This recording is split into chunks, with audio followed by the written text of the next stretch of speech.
विवेक है और मैं कुछ दिन पहले अरुणाचल प्रदेश के तवांग की एक मोनेस्ट्री में आया था, जो कि भारत की और दुनिया की दूसरे नंबर पर सबसे बड़ी मोनेस्ट्री मानी जाती है। अब ये सुनकर आप समझ ही गए होंगे कि कितना अलग एक्सपीरियंस और कितना कुछ यूनिक मुझे यहाँ जानने को मिला होगा। यहाँ जो सबसे खास मुझे लगा वो है यहाँ के मंक्स और उनकी बुद्धिस्ट स्टोरीज। उनकी कहानियों में आपको अपनी जिंदगी के किसी ना किसी पहलू को समझने का और उसको बेहतर करने का मौका मिल जाएगा। या इसे ऐसे भी कहा जा सकता है कि लाइफ की हर प्रॉब्लम का सलूशन हमें इन बुद्धिस्ट स्टोरीज में मिल सकता है, फिर चाहे वो प्रॉब्लम किसी भी युग, काल या समय की ही हो। क्या क्या क्या क्या कहा?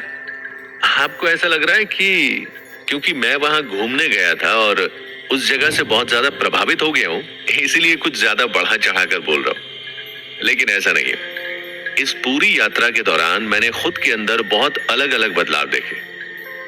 जो मैं मोनेस्ट्री में आने से पहले था, शायद अब वो नहीं रहा।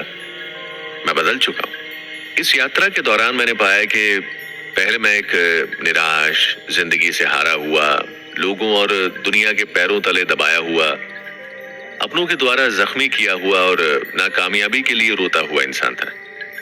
लेकिन अब इस यात्रा ने और बुद्धिस्ट विचारों ने मुझे जिंदगी में आने वाली हर परेशानी से लड़ना सिखाया और कामयाब होने का मंत्र बताया। मैंने सीखा कि कुछ आसान उपायों को करने से ही हम सब कामयाबी के शिखर पर पहुंच सकते हैं, अच्छा इंसान बन सकते हैं और जिंदगी में जो भी बनना चाहें वो बन सकते हैं, जैसे कि सबसे शक्तिशाली, बुद्धिमान, कामयाब और अमीर भी। और आपको मेरी इन बातों पर पूरी तरह से यकीन भी होने वाला है जब आप भी मेरी इस बुद्धिस्ट यात्रा का हिस्सा बन जाएंगे। दरअसल हुआ यह था कि मुझे यहाँ तवांग मोनेस्ट्री में पता चला कि यहाँ के एक बुद्धिस्ट मंक, जिन्हें सब लोग मंक टोशिन कहकर बुला रहे थे, वो अगले दिन पूरे भारत की एक यात्रा पर निकलने वाले थे।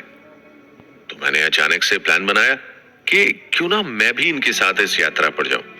और क्योंकि मैं पेशे से पत्रकार हूं, तो 2-3 दिन इनके साथ रहकर यात्रा के दौरान इनके रहन सहन पर एक स्टोरी कर लूंगा और फिर वापस मैं अपने घर निकल लूंगा। लेकिन यात्रा शुरू होने के बाद से जो भी लोग मंक टोशिन जी को मिलते गए, वो उनको बुद्धिस्ट स्टोरीज सुनाकर उनकी प्रॉब्लम्स का सलूशन बताने लगे। और फिर मैंने भी उनके साथ अपनी ये यात्रा अंत तक चलते रहने दी। तो चलिए अब आप भी जान लीजिए इन बुद्धिस्ट स्टोरीज के जरिए लाइफ की हर समस्या का हल और ले आइए अपनी लाइफ में एक बहुत बड़ा बदलाव। दोस्तों, नेक्स्ट एपिसोड में हम जानेंगे कि कैसे कुछ आसान से उपायों से ही